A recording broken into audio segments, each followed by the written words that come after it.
Quantum Racing remporte un 4e titre au championnat du monde des TP52 couru à Porto-Cervo en Sardaigne. Vous regardez le journal de la voile Desktop News. Bienvenue au bureau. Le championnat perd 2 jours de régate à cause de conditions très instables, mais les 5 courses courues sur les 9 prévues sont de toute beauté.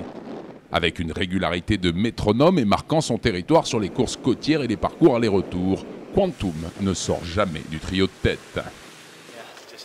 Juste heureux ou probablement soulagé en fait. On a le sentiment d'avoir navigué super propre et surtout d'avoir bien rebondi après Capri. C'est sans doute ce dont nous serons les plus fiers. L'équipe brésilienne du TP52 dernier cri, Phoenix, un nouvel équipage qui n'a pris possession de son prototype qu'au mois d'avril dernier, gagne 2 parcours aller-retour et termine brillant second du classement général. Fantastique. Je ne m'attendais pas à un tel résultat. Hier a été une journée exceptionnelle avec 2 fois premier et une 3e place. Maintenant, on peut savourer. Seulement 1 point derrière, on retrouve le champion du monde en titre, Ran Racing, auteur de bord de vente arrière d'anthologie, comme le confirme son skipper Niklas Zennström. Nous avons une très bonne vitesse au portant et à dos, notre tacticien a fait un boulot superbe. L'étape, l'Italien Azzurra ne termine qu'à une décevante 4e place, alors qu'il navigue dans ses propres eaux.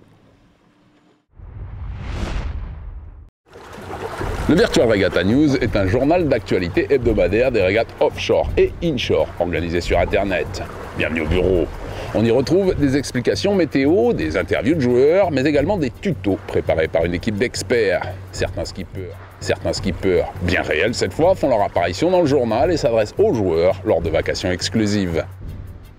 Mais il y a également une occasion unique de se rencontrer en vrai pour un moment convivial, ça s'appelle le Virtual Regatta Tour. À Nantes, le 5 juin dernier, Loïc Perron, ambassadeur de Virtual Regatta et invité d'honneur, partage sa nouvelle passion pour la régate virtuelle. J'aime bien Virtual Regatta, tu le sais. On en a déjà parlé ensemble. On en a déjà parlé ensemble longuement, donc voilà. Et puis j'aime bien surtout rencontrer réellement des gens contre qui on se bagarre virtuellement, c'est ça l'idée. C'est sympa. Et c'est sympa de mettre un peu des visages sur des noms, en général des pseudos, parce que tout le monde se cache un peu.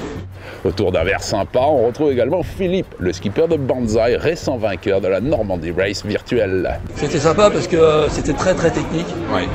Je crois que c'est j'étais parmi ceux qui ont pris le plus de risques. Ouais. C'est ce qui a payé, je pense. Ouais. Et ensuite, bon, il y a eu juste un point crucial à bien passer. C'était une bulle qui avait à l'ouest de Guernesey, la veille de l'arrivée, où là, il fallait vraiment virer au bon moment.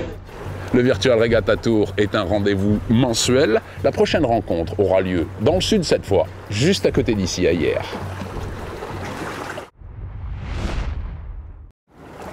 Bienvenue au bureau.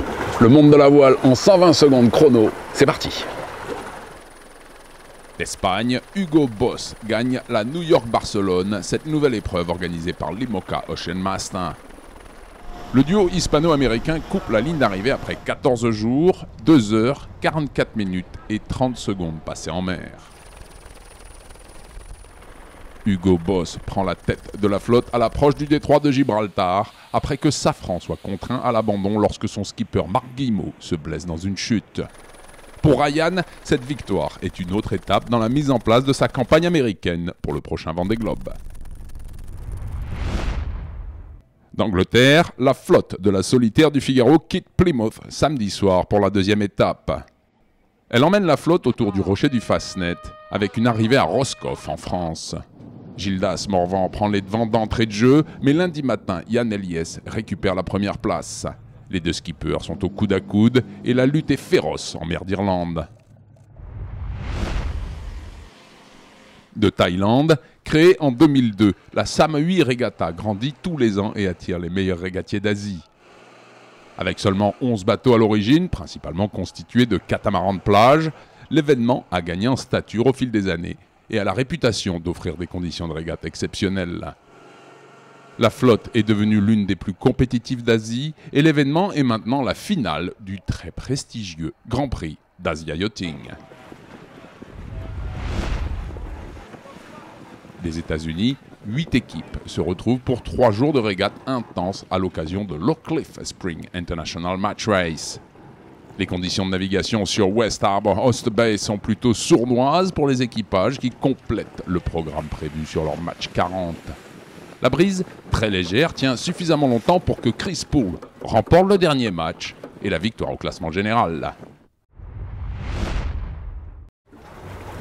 La 7e édition de la Loro Piana Superior Regatta, la plus prestigieuse épreuve du Yacht Club Costa Esmeralda, est organisée à Porto Cervo en Sardaigne. Vous regardez le journal de la voile des Stop News. Bienvenue au bureau. Du méga yacht de course au modèle croisière de luxe, des coques ultra modernes aux sloops beaucoup plus classiques, la flotte représente un fascinant mélange de super yachts. Toutes les courses se déroulent sur des parcours sinuants autour des îles à l'intérieur du fabuleux archipel de la Maddalena. Le dernier jour, un vent léger favorable aux grosses surprises et retournements de situation tourmente les 19 participants. Après une longue attente sur la ligne de départ, la brise de mer rentre enfin. Le comité de course est en mesure de lancer le premier départ vers 14 h. Avec seulement 6 à 7 nœuds de vent, les super yachts se dirigent majestueusement mais bien doucement vers le nord et contournent l'île de Monachi avant de revenir vers la ligne d'arrivée située au large de Porto Cervo. Les vainqueurs de l'épreuve sont en division A le hollandais Firefly, en division B le 34 mètres Unfurled et l'italien Grand Orazio en division C. Rendez-vous la semaine prochaine, même heure, même endroit. D'ici là, au revoir et bon vent.